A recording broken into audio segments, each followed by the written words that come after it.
Hello, Tomlin from Chromatic Harmonica School here today. I'm going to take all of the confusion out of buying your first chromatic harmonica. There's tons and tons of stuff to choose from at lots of different price points, so I'm just going to make things very, very easy for you, like it was made for me when I started working on chromatic. I asked all of my chromatic harmonica playing friends what I should get, and so many of them said, just get a JDR GM0648.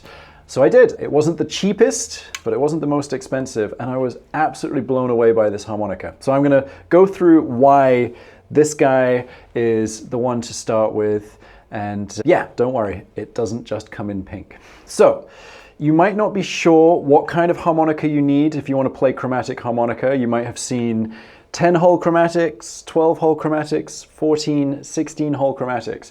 I highly recommend that you start with a 12-hole chromatic, and we want one in the key of C. The JDR GM0648, I know it doesn't roll off the tongue, but it is unbelievably good quality for the money. And please, please, please, don't cheap out. Don't try and get the absolute cheapest chromatic harmonica that you can find.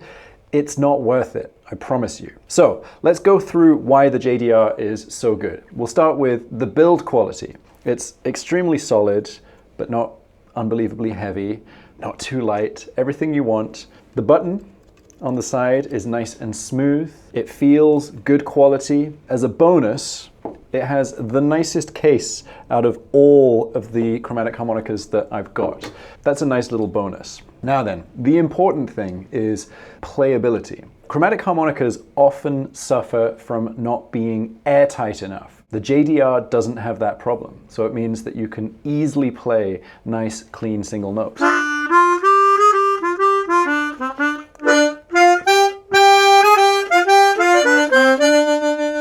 And the slider is really smooth and quiet, so you can get those excellent trills.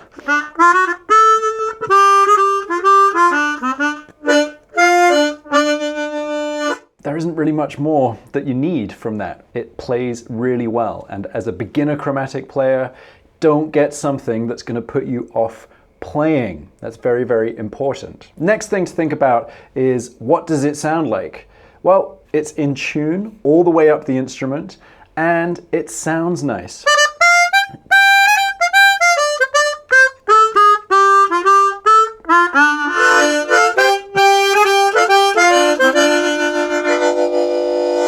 You can't really argue with that. You're not going to be held back by having a cheaper instrument that's going to stop you from getting better. This is going to do you absolutely perfectly right from the beginning. You don't need to spend insane amounts of money just now if you're not sure whether you like chromatic. You do need to spend enough to make sure you're getting something that's good enough to play and see whether you like it. I know quite a lot of chromatic harmonica players that play these even though they might be better known for playing more famous harmonica brands' chromatics. So bear that in mind. All right, thank you so much for watching. I hope you found this useful, and I hope that you're going to start your chromatic journey right now and go and buy a JDR, which, by the way, I'm not affiliated with in any way. I'm just blown away by the quality. If you do want to get more chromatic lessons, just hit the like button and don't forget to subscribe, because I'm going to be putting out a new chromatic lesson every Friday. Take it easy. Happy harping.